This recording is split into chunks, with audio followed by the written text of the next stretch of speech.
anymore. They have it in a stadium. But I was impressed that there were 1,000. But as I looked out, I was really honored to be there, but I looked out, I was absolutely shocked.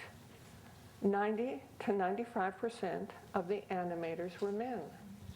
And I thought, my God, how could I have not seen this before? I mean, you know, they said, and now Joan's going to say something, you know, they introduce you nicely. I'm there just in shock counting the number of men and trying to, and I could almost count by hand the number, and they were all in the back, the women. So I could say one there, and there's one. Sabrina and I counting them, you know, I think we got up to 10 or 20.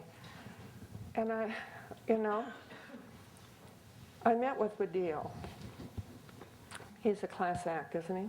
Yeah. And we talked about the fact that we could no longer do it the way we were doing it. We had to include women, not only include them, but have them be key change agents. And we had to start that day. Now, the truth is, my comments to the reunion was to beg them to include women and to go over all the statistics in the report and saying, whether you want to or not, if you want to end hunger in Bangladesh, women are the key. Whether you think they're your equals, whether you da-da-da-da, if you want to end hunger, this is the route you take. If you don't take that route, don't tell me you're committed to the end of hunger. So choose. When I met with Badil, I could, you know how people turn ashen, they, all the blood goes. And I kind of said, Badil, here's the deal.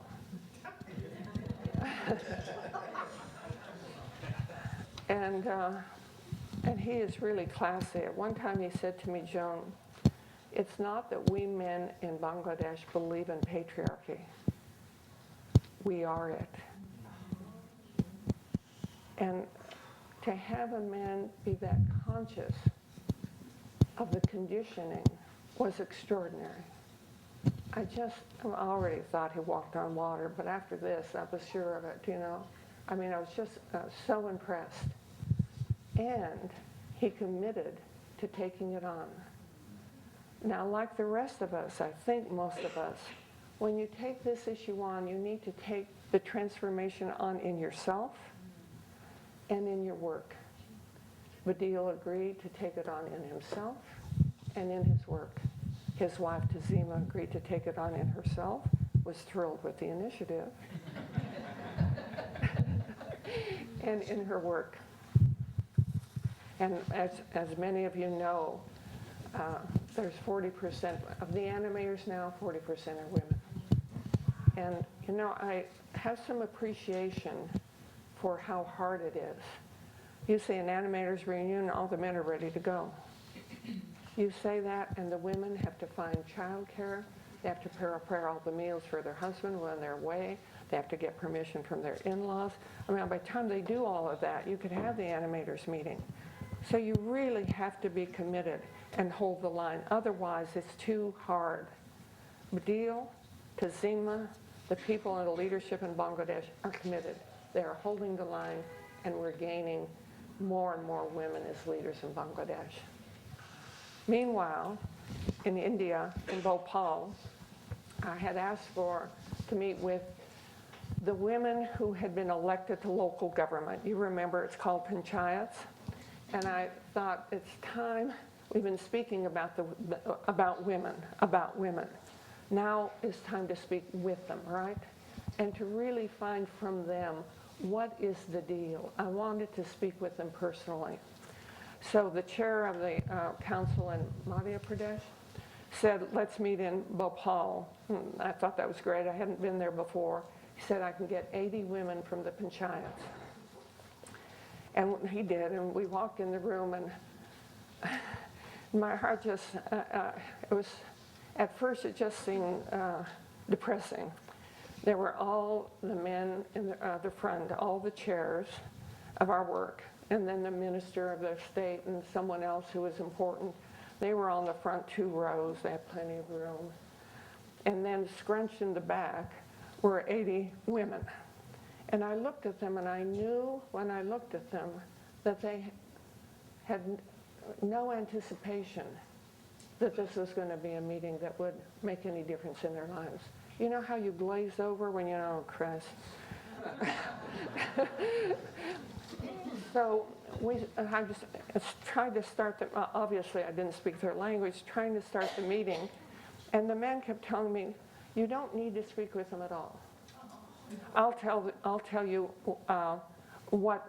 I'll tell you about their work and what they're doing here. And I said, well, no, I'd really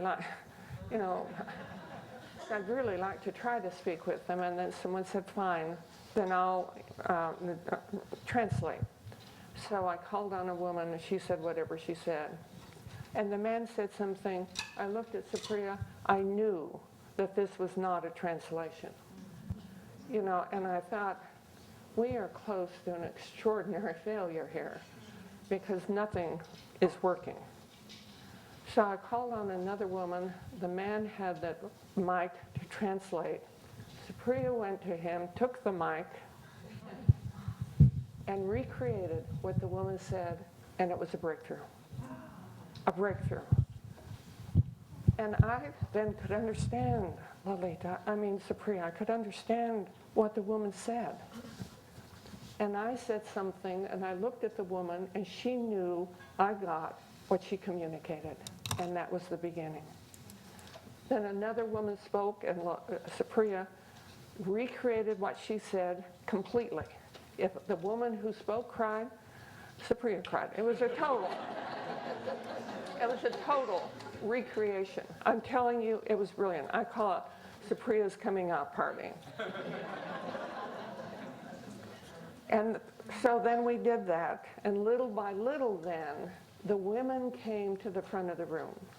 The men didn't leave that post, but kind of made room for them. And there was a dialogue. It was, I can't tell you what the meeting was like. It transcended everything. It was like ecstasy. It was extraordinary. They spoke, we could hear them, they gotten, they were happy. Some of the things they said is, I didn't even know I was running for an election. My husband put my name up, and he tells me how to vote. But then when I got there, I thought, well, maybe I could, make some decisions myself. Then someone said, I had no idea what it was, but then I saw what was there, and this could be a way to improve the lives of my children.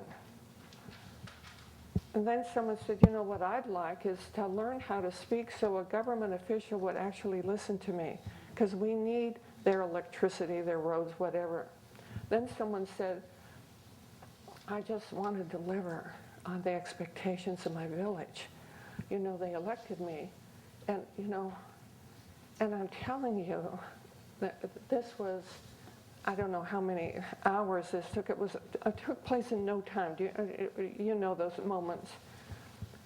And I, that line, you had me at hello? Well, they had me. I was totally in love with them. I would have done anything for them. I saw in them a desire to make a contribution that was so palpable that you couldn't help but be inspired. You couldn't believe how desperately they wanted to contribute, how desperately they wanted to be recognized as a human being, how desperately they wanted to have someone know that they existed and that their existence could matter. And as I heard more and more, it's like the meeting in Rajasthan, I just became committed, deeply committed. And I said to the women that I made a commitment to ensure that they would be recognized and that their voices would be heard. And I didn't mean to limit it to those 80 women, but to the panchayat women throughout India, to the women in the developing world, to the women in the developing world in Africa, sometimes, somewhere along the line, to have someone say, I see you. I see who you are. I'll be your partner.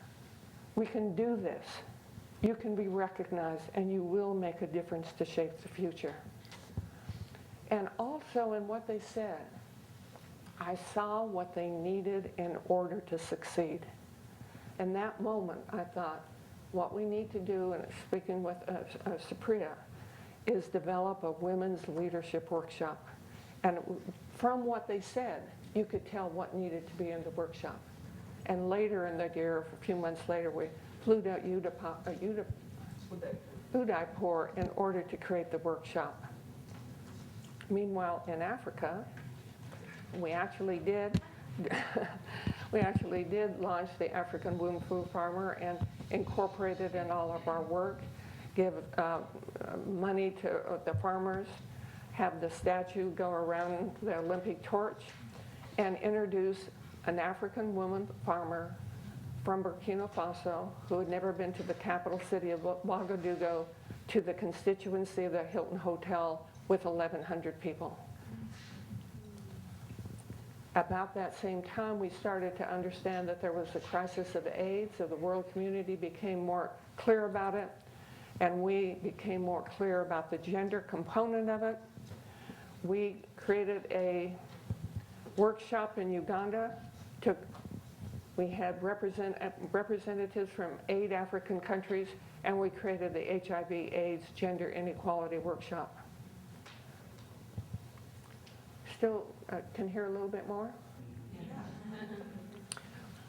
Meanwhile, back in Rajasthan, we went back for another meeting with the chairs, and even I, a slow learner, became clear that there was no way we were going to be able to adapt our existing programs to incorporate women powerfully. There was no way. We either had to have the courage to stop what we were doing and create an entirely new program, or we needed to sell out. Those were our two choices. Fortunately, we chose the former. Then that program stopped, and we started, as you know, a program to empower women in the panchayats and local government. It was at that time when media representatives came in to interview us, and representatives would always come in. The media in India is very, very vibrant, would always come to interview any Western visitor, and they came to interview us. I had made a commitment we would never do a meeting in India again without having panchayat women at the table with us as co-equal partners. So then I thought it only appropriate, if they're going to interview us, to interview the panchayat women. The media in India, at least the reporters, are young men in their 20s and 30s, and they were horrified. They don't want to be in the same room with women, and refused to interview them in any way, shape, or form. They refused, we refused, they refused, that whole thing went on. But what we got out of it is that we were never going to convince the media to interview the panchayat women. The insight was, we'll pay them. So we set up the Sarojini Naidu Prize, which gives cash recognition and national recognition for reporting on women in the panchayats. And that then is how that was born.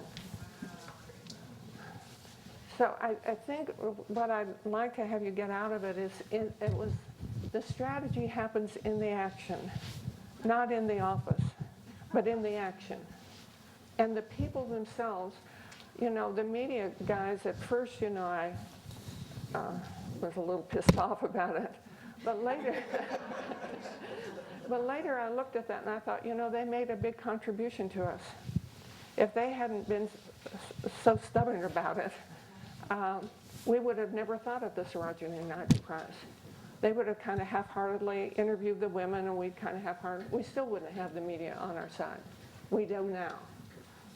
So I thanked them, and it was in the action. Meanwhile, when we went back to Bangladesh, we were walking through villages, and I noticed again that all of the children who are out playing and skipping, because there's visitors and there's this whole group of people walking, were all little boys. Now, it was true that what they had on was threadbare, etc., and may not be as healthy. And, you know, the boys are still laughing and smiling and, you know, hitting each other and running. And she came quietly and slowly over. I took her hand. She didn't refuse it, but it didn't mean anything to her. And I bent down to talk with her. She didn't smile. She didn't laugh. She didn't play. She did what she was instructed to do, is walk with me. And and they said all the other little girls are busy helping their mothers. That's the whole story, isn't it? That's the whole story. And in that visit was born the National Girl Child Day in Bangladesh. And now there's 2,700 events. You know, it's been going on for 7 years. But there's an entire day to honor the girl child. Now, I'd like it to be that we can creep up and maybe have 2 days. But at least there is that. At least we're doing that. Throughout all this time, the meetings in Rajasthan and Udaipur and Uganda and Ghana, etc., we were meeting with you, the investors. The first meeting in this era about the Women's Initiative took place in a conference room with 30 women. Catherine, I think you were there, right? There were 30 of us. It was at the very beginning when I had just read The Asian Enigma. We all sat real close together, thinking in that way that we would gain some strength. We had 4 facts. We didn't know much more, right, Catherine? And we decided that we would create something called the Women's Initiative, and that was to uncover what was so about women in the world. And that's where it started. Subsequently, we had meeting after meeting with you. We had conferences. We had Women in Philanthropy. We had a 5-month curriculum on women in South Asia on the web. Here's what we were asking. We were asking individuals in the developed world, both women and men, most of whom had never been on a farm, people who were comfortable and well off.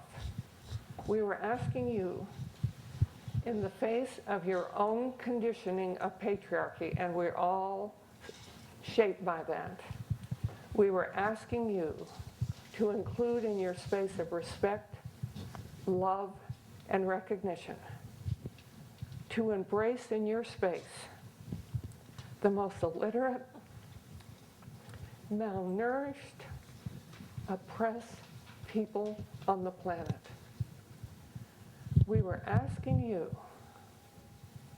to accept and embrace as co-equal partners the people that other societies and sometimes even families had rejected. And the extraordinary thing is, you did. You opened your minds, you opened your hearts, and you invested your money so that for the first time in the history of humanity, women could be empowered as key change agents for creating a new future. There's something I want to share with you. Most of you were at the October 13th event. I want you to know that I was as proud for you when you stood up and gave such an enthusiastic, deeply felt standing ovation to the women. I was as proud of you and for you as I was the women. What you have done, what you are doing, is extraordinary. It's pioneering. It's what needs to be done. And I congratulate you from the bottom of my heart for taking the actions that you have, to creating yourself and your colleagues to be that kind of opening for humanity. The women that night, as you may remember, expressed their fearlessness And they said, we cannot be stopped. And for me, the same could be said by you and about you. And it is that that inspires me. So I congratulate you for having this third era, which was as challenging as anything we've ever done in the Hunger Project, and in a way more, because we really needed to go deep into ourselves and our own conditioning to call forth a transcendence of gender and empowerment of women that is absolutely essential to end hunger. In the midst of all of this, in that decade, I was also serving on the Hunger Task Force, went to Bellagio, Italy for a meeting, went to Ethiopia, and in Ethiopia, we were talking about farming, right? In Ethiopia. Try as I may, and God, we did. We went for broke. To get an African woman or her representative on the agenda. We heard from macroeconomists, we heard from presidents, we heard from economists, we heard from program people, we heard, went on and on, but never once did we hear from an African woman food farmer or her representative. And I was, confronted with the same marginalization, the same, et cetera. But again, we produced the result.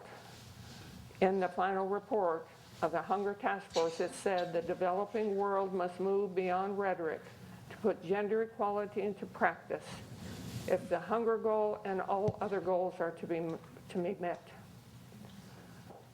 Just to be complete about the era, in the midst of all of this, you and I, as you remember, got together to really resource fundraising and develop together a strategic framework and expand and empower our investor movement.